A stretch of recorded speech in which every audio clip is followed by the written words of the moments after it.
백내장 수술 이후에 굴절 상태를 조정을 할 수 있는 그런 기술이다.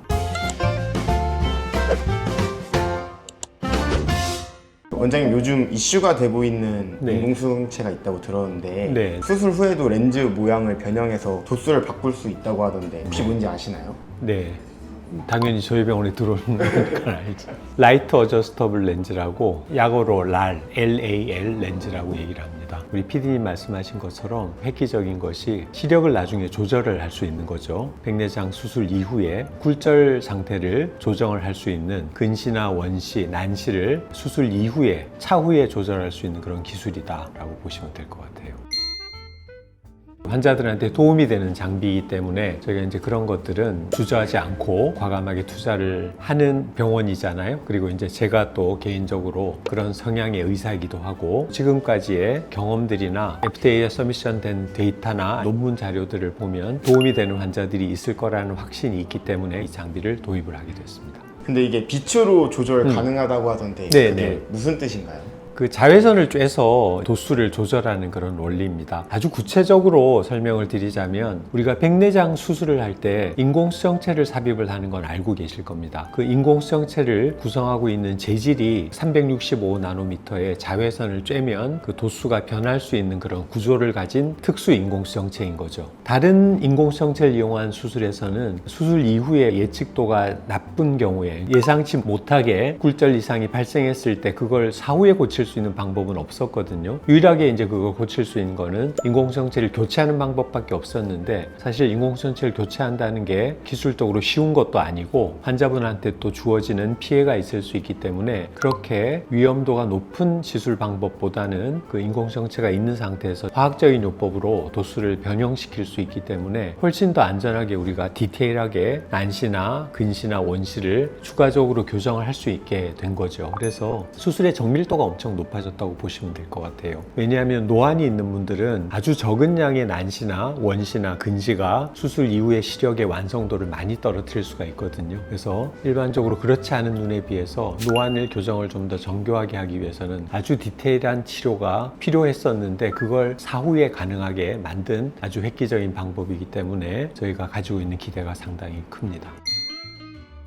사용하는 광선의 파장은 거의 비슷해요. 365나노미터. 인공수정체 랄에서 사용하는 LDD 장비의 에너지는 굉장히 이게 미세하게 조절을 해야 되기 때문에 도수를 0.25디옵터 단위로 업다운을 할 수가 있거든요. 난시도 그렇고 근시나 원시도 그렇고 그 정도로 정교하게 조절을 할 수 있는 장비이기 때문에 각막 강화술보다는 에너지 레벨은 낮고 이제 아주 디테일하게 제가 그 회사에서 제공받은 동영상을 하나 가지고 있는데 얼굴 모양을 각인을 할 수 있을 정도로 아주 디테일하게 에너지를 세밀하게 정교하게 조절하는 그런 기술이거든요. 굉장히 부분적으로 모양을 바꿈으로 인해서 근시나 난시나 원시를 고칠 수 있다는 거죠. 수술하고 3주 후에 그 다음에 맞습니다. 즉각적으로 하는 것보다는 왜냐하면 인공수정체가 사람의 수정체 캡슐 안에 삽입을 하면 거기에서 이제 안정이 되는 과정이 있는데 인공수정체 위치가 약간 변동이 생길 수 있기 때문에 도수의 변화가 초기에는 있을 수 있고 되게 일반적으로 그게 안정되는 시기를 한 2-3주 정도로 보거든요. 그래서 그 2-3주가 지난 이후에 최종적으로 시력이 안정화되면 어떤 도수가 가장 그 환자의 시력을 극대화할지를 사후에 우리가 테스트를 하는 겁니다. 그 테스트를 통해서 나온 그 시력을 만들어 드리도록 저희가 광선으로 자외선으로 조절을 하는 거죠. 그러면 조정하는 거를 한 네. 번만 할 수 있는 건가요? 3번까지 가능합니다. 그래서 이게 뭐 무한정 우리가 영구히 할 수 있는 건 아니고 보통 3주 후부터 대략 3개월 후까지 3회에 걸쳐서 우리가 할 수 있는 기회가 있고 되게 3번을 다 하는 경우는 많지는 않을 거예요. 1번 내지는 2번 정도로 환자가 가장 만족하는 시력 상태로 양쪽 눈을 조정한다 이렇게 보시면 될 것 같고 그 모든 과정이 끝나면 저희가 이제 락인이라 그래서 자외선을 받아도 도수가 변하지 않도록 완전히 마무리를 짓게 되죠. 그 이후에는 이제 도수의 변화는 없게 됩니다.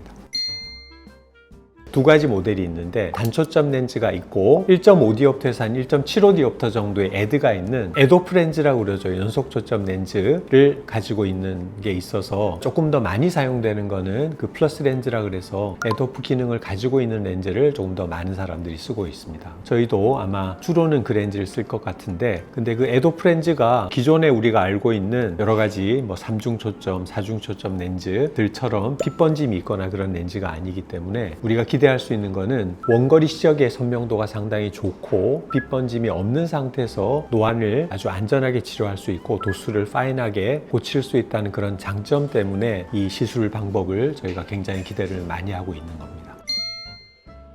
그건 이제 환자가 예를 들면 노안의 고식적인 치료 방법 중에 모노비전 트리트먼트라는 게 있거든요. 근시를 유도해서 주시하는 원거리, 비주시하는 근거리를 보게 만드는 단안시 치료는 가장 고식적인 노안 치료 방법에 해당이 됩니다. 사실은 그 치료를 할 때 저희가 가장 걱정하는 게 뭐냐면 그렇게 짝눈을 만들었을 때 환자가 이걸 잘 견딜 수 있을까 하는 두려움이 있었거든요. 실제로 우리가 잘 견딜 수 있을 정도의 적은 양의 근시를 남겨도 그게 혼란스럽다, 이게 잘 적응을 못하겠다라고 하는 일부 환자들이 계세요. 근데 이건 사실 우리가 사전에 테스트하는 게 쉽지가 않아요. 그래서 결국은 우리가 어떻게 하냐면 아까 제가 얘기 드린 그런 에도프 기능을 가진 랄 플러스 렌즈를 양쪽에 일단은 에메트로피아로 넣고, 만약에 환자분이 근거리에 대한 만족도가 사후에 주관적으로 느낄 때 좀 떨어질 때 그런 시도를 해볼 수가 있는 거죠. 그렇게 했더니 또 뭐 약간 좀 불편하다 그러면 아까 얘기 드린 대로 2차, 3차에 걸쳐서 가장 시력이 본인이 원거리와 근거리를 균형감 있게 잘 볼 수 있는 도수를 찾아 나가는 겁니다. 그렇게 주관적으로 우리가 할 수 있기 때문에 수술 전에 우리가 막 이런저런 얘기를 하고 상상을 하고 상담을 하는 것들이 실제로 수술을 통해서 수술 이후에 환자가 본인이 느끼면서 이걸 조절을 하는 거기 때문에 훨씬 더 환자가 만족도가 높지 않을까 하는 게 지금 예상이에요.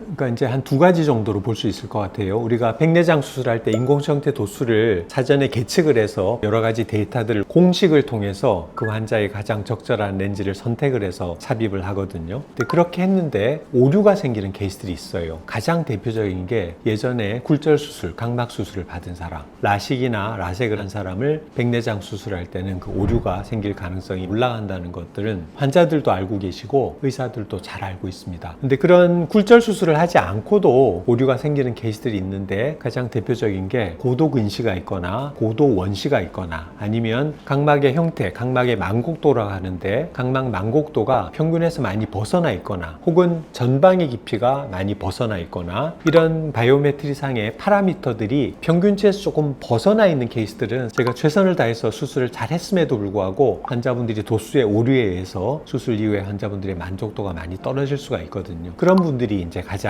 도움이 되겠죠. 그리고 두 번째는 아까 얘기했던 대로 노안을 교정을 하기를 원하긴 하는데 노안 렌즈가 가지고 있는 야간 빛 번짐이나 전반적인 대비 감도의 감소와 같은 일종의 이제 시각적인 핸디캡들에 대한 두려움이 큰 사람들, 그런 걸 잘 못 견디는 분들이 계시거든요. 그런 분들한테는 빛 번짐을 적게 하고 원거리의 시력의 선명도를 좀 더 높이면서 노안을 적절하게 교정할 수 있는 그런 방법으로 제안을 할 수가 있는 거죠. 그래서 제가 보기에는 많은 환자들한테 도움은 되겠는데 이제 제일 문제는 이게 이제 비용적으로 좀 부담이 될 수 있다는 그 부분이 사실은 아직까지는 조금 허들이라고 볼 수 있을 것 같아요. 그럼에도 불구하고 우리가 수술을 평생 한 번 하게 되는 건데 그런 장점을 생각하면 충분히 그 정도의 투자를 할 만한 값어치가 있는 수술이 아닌가 하는 게 제 판단입니다. 100세 시대니까 50년은 그러니까요. 네, 저희가 이제 수명도 점점 길어지고 그렇기 때문에 어쨌든 수술을 할 때 정말 그 환자의 시력을 극대화시키는 게 어떻게 보면 그 이후에 우리 PD님 얘기하신 대로 뭐 10년, 20년이 아니라 거의 뭐 반평생 50년 이상을 우리가 시력을 좌우할 수 있는 그런 기술이기 때문에 정말 저희는 잘해드리고 싶거든요. 그런 의미에서 이번에 이 기술의 개발이나 적용은 앞으로 뭐 저도 기대를 하지만 환자분들께서도 좀 더 기대를 하셔도 좋지 않을까 싶습니다. 감사합니다.